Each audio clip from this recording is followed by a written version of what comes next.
కావ్యకి తను ప్రెగ్నెంట్ అని తెలియగానే ఫస్ట్ అయితే చాలా హ్యాపీగా ఫీల్ అవుతుంది. తర్వాత అయితే బాగా ఏడుస్తుందనమాట. రాజ్ తనకి ప్రపోజ్ చేయడానికి వస్తాడని నమ్మకంతో ఆనందంగా ఉన్న కావ్యకి తను ప్రెగ్నెంట్ అనే విషయం తెలియగానే ఆ ఆనందం మొత్తం మిస్ అవుతుందనమాట. నిజానికి రాజ్ గతం మర్చిపోయి యాక్సిడెంట్ అయ్యే ముందు రాజ్ కావ్య శారీరకంగా కలుస్తారనమాట. దాని ఫలితమే ప్రస్తుతం కళావతి తల్లి కాబోతుంది. ఇక గదిలో ప్రెగ్నెన్సీ కిట్ పట్టుకొని బాధపడుతూ ఉండగానే అప్పు అయితే గదిలోకి అయితే వస్తుందన్నమాట.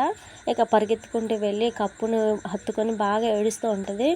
అప్పు అయితే ఆ ప్రెగ్నెన్సీ కిట్ చూసి, అక్క ఇది సెలబ్రేట్ చేసుకునే టైం కదా అని చెప్పేసాను, కానీ ఇది సెలబ్రేషన్ చేసుకునే టైం కాదు అని చెప్పేసి ఏడుస్తూ ఉంటుంది అనమాట. అదేంటక్క అలా అంటావు అని చెప్పేసి అడగగానే, ఈరోజు ఆయన నాకు ప్రపోజ్ చేయడానికి వస్తున్నారు. ఇలాంటి టైంలో నేను తల్లి కాబోతున్న విషయం ఆయనకు తెలిస్తే దీనికి కారణం ఎవరు అని అడుగుతారు. అప్పుడు దీనికి కారణం మీరే అని నేను చెప్పగలనా? ఆయనకు నిజం తెలియాలంటే గతం గుర్తుకు రావాలి. బలవంతంగా మనం గతం గుర్తు చేస్తే ప్రాబ్లం అవుతుందని డాక్టర్ గారు చెప్పారని చెప్పేసి కావ్య అయితే చెప్తుందనమాట. మరి ఇప్పుడు ఎలా అక్క? బావగారు ప్రపోజ్ చేశాక ఈ విషయం తెలిస్తే నేను తప్పుగా అనుకునే ప్రమాదం ఉంది. ఇప్పుడు ఏం చేస్తావు మరి అని చెప్పేసి అంటదనమాట. అదే ఆలోచిస్తున్నాను. ఆయన మోసం చేయలేను, అలా అని సాహసం చేసి నిజం చెప్పలేను.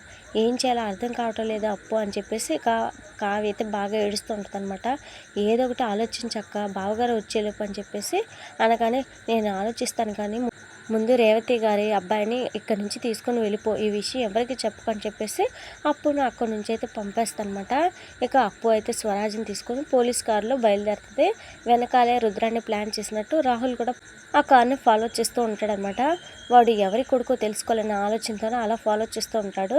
అయితే అప్పు కొంచెం దూరం వెళ్ళేసరికి అనుమానం వచ్చి వెనక్కి చూసేసరికి రాహుల్ కార్ అయితే కనిపిస్తుంది అనమాట. రాహుల్ ఈ కార్ని ఎందుకు ఫాలో చేస్తున్నారు అంటే, ఈ స్వరాజ్ ఎవరి కొడుకో తెలుసుకోవాలని రుద్రాణి గారు ప్లాన్ చేస్తుంటారు. చెప్తాను వీళ్ళ పని అని చెప్పేసి మనసులో అనుకొని కానిస్టేబుల్ శేషుకి అయితే కాల్ చేస్తానమాట. అప్పు ఎక్కడున్నారు శేషు గారు అని చెప్పేసి అడుగుతుందనమాట. మేడం మేము రెహ్మత్ నగర్ బస్తీ వైపు పెట్రోలింగ్కి వెళ్తున్నాం మేడం అని చెప్పేసి చెప్తాడు. సరే అయితే మీరు దగ్గరలోనే ఉన్నారు కాబట్టి ఒక పని చేయండి, నా వెనకాల ఒక కారు వస్తుంది అని ప్లాన్ మొత్తం చెప్తుంది అనమాట. కాసేపటికి రాహుల్ కారుకి శేషు వాళ్ళ కారు అయితే అడ్డంగా వస్తుంది అనమాట. ఇక అప్పు వాళ్ళ కారు ముందుకైతే వెళ్ళిపోతుంది. ఇక రాహుల్ని శేషు, సార్ మీరు కార్ చెక్ చేయాలి దిగండి అని చెప్పేసి దింపి, రాహుల్ ఎంత మొత్తుకున్నా సరే చాలాసేపు వరకు చెకింగ్ పెడుతూ వదిలిపెట్టారనమాట పోలీసులు. ఇక అప్పు అయితే మిస్ అయిపోతుంది రాహుల్ కనిపించకుండా. ఇక తర్వాత రాజ్ అయితే చాలా సంతోషంగా చాలా ఎంజాయ్ చేస్తూ ఇక ఇంటికైతే వస్తాడనమాట కావ్యకి ప్రపోజ్ చేయడానికి అని చెప్పేసి. రుద్రాణి తప్ప అందరూ అయితే చాలా హ్యాపీగా ఉంటారు. ఈరోజు రాజ్ కావ్యకి ప్రపోజ్ చేస్తున్నాడు అనే విషయం ఇక అందరికీ తెలియగానే ఇక అందరూ అయితే చాలా హ్యాపీగా రాజ్తో మాట్లాడుతూ ఉంటారు అనమాట. గదిలో టెన్షన్గా ఉన్న కావ్యని తీసుకొచ్చి ఎదురుగా నిలబెడతారు. ఇక రాజును ప్రపోజ్ చేయమని చెప్పేసి అంటూ ఉంటాను అనమాట. ఇక రాజు అయితే చాలా ప్రేమగా కావ్యకి తన మనసులో మాట అయితే చెప్తాడనమాట. కళావతి గారు మీరంటే నాకు చాలా ఇష్టం, నన్ను పెళ్లి చేసుకుంటారని చెప్పేసి రాజు అయితే అడుగుతాడనమాట. పెళ్ళి ఎప్పుడు ఎక్కడ అని చెప్పేసి ఇక అందరం మాట్లాడుకుంటూ ఉండగానే ఇక అప్పుడే కావ్య అయితే ఆపండి అని చెప్పేసి గట్టిగా అరుస్తారనమాట. ఇక కళావతి అలా అరిసేసరికి రుద్రానికి అయితే ఇక వెంటనే టక్కని లేచి నిలబడి, కావ్య ఏంటబ్బా ఇలా అంటుందని చెప్పేసి అలానే చూస్తూ ఉంటుందన్నమాట. నేను ఏ రోజైనా ఆయనతో ప్రేమ పెళ్లి గురించి నాకు ఇష్టం ఉందని మీతో చెప్పానా? మీరే ఎందుకు అలా ఊహించుకుంటున్నారు?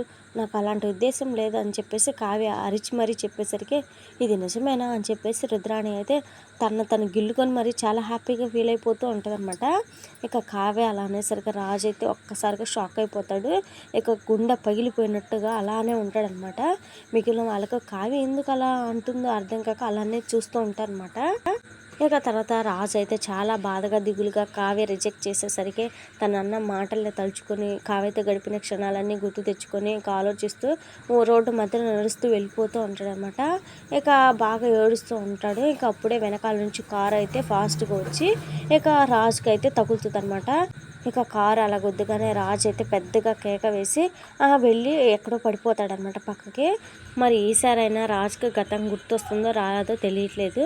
ఇక ఒకవేళ రాజుకి గతం గుర్తు రావాలంటే అప్పు లంచం కేసులో యామిని మనిషి రాజు తల మీద కొట్టినప్పుడే గతం గుర్తు వచ్చేసిందని మనం అనుకున్న కానీ రాలేదు. ఈ క్రమంలోనే రాజు కోమాలకు వెళ్ళిపోవడము లేక యాక్సిడెంట్ అయి పడిపోతాడు కాబట్టి ఎవరైనా కాపాడటానికి తీసుకువెళ్తే కొంతకాలం కనిపించకుండా పోవడం జరగవచ్చు.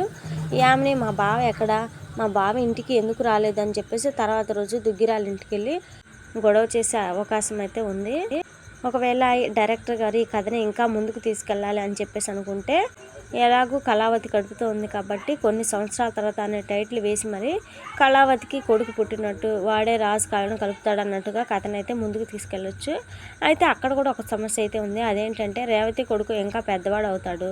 అపర్ణాదేవి స్వరాజ్ మధ్య బాండింగ్ పెరిగే సమయం ఇది కాబట్టి అది కాస్త కష్టమైంది. అయితే రాజుకి యాక్సిడెంట్ జరిగింది కాబట్టి కోమాలకు వెళ్ళడము, అటు యామినికి ఇటు కావ్యలకు కాకుండా వేరే వాళ్ళకు రాజు దొరకడం లాంటి ట్విస్ట్లు ఏమైనా ఉండొచ్చు ఏంటో. మరి మిస్ అవ్వకుండా చూడాలనుకుంటే ఛానల్ని సబ్స్క్రైబ్ చేసి సపోర్ట్ చేయండి. Thank you friends.